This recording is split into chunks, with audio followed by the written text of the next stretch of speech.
St. Patrick was born not in Ireland, but in Britain around AD 35. Well, actually, he wasn't called St. Patrick at the time, or even Patrick, but was referred to as Maewyn Succat.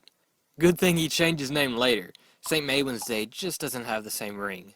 We'll stick with Patrick, just in case I'm slaughtering that pronunciation. Patrick was quite far from being a saint growing up. Until he was 16, he considered himself a pagan, or maybe even an atheist by today's definition. It was at that age when he was taken into slavery by a group of Irish marauders that attacked his village. Patrick was sold to his master, a Druid chief in Ireland, and served him for 6 years. It was during his captivity that he became a Christian. One day he heard what he described as a voice compelling him in his sleep to leave his master and find a ship that awaited him. He fled to the coast of Ireland and eventually made it back to his home. He then decided to study in the monastery and stayed there for 12 years, during which he decided that his calling was to convert the pagans to Christianity. Eventually, he adopted his Christian name, Patricius, or Patrick as we now know it, and returned to Ireland after being appointed a bishop. Patrick was very successful at winning converts, which upsetted the Celtic Druids, who had him arrested several times, but he managed to escape each arrest. Patrick traveled through Ireland, establishing monasteries, schools, and churches throughout the land. Eventually, Patrick returned to where he had once been a slave, to pay his ransom to his former master. Despite being treated cruelly, Patrick didn't hold a grudge against him.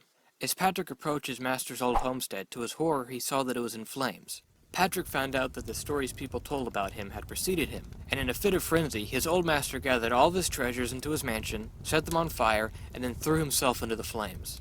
An ancient record adds that his pride could not endure the thought of being vanquished by his former slave. There are a lot of legends surrounding St. Patrick. Some say that he raised people from the dead.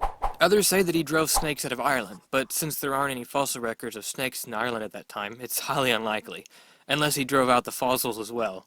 Many think that snakes was a metaphor for the conversion of the pagans, meaning that he drove paganism out from Ireland. Green wasn't the original color associated with St. Patrick, it was first blue. It eventually changed for various reasons, probably because of being used in various Irish flags and how green is associated with Ireland itself. Patrick worked in Ireland for 30 years. Afterwards, he retired and then died on March 17th, in AD 461. There wasn't a canonization process when Patrick died. That didn't come up until the 12th century. He would have been declared a saint by acclamation, and his sainthood approved by a local bishop soon after he died.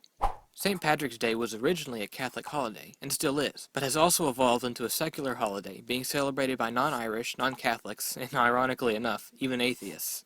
Today, when people think of St. Patrick, they imagine a leprechaun in a green jacket, hat, pipe, clover, and a pot of gold. Not a man who devoted 30 years of his life to teaching and helping the Irish. Hopefully you now know a little more about the history of St. Patrick.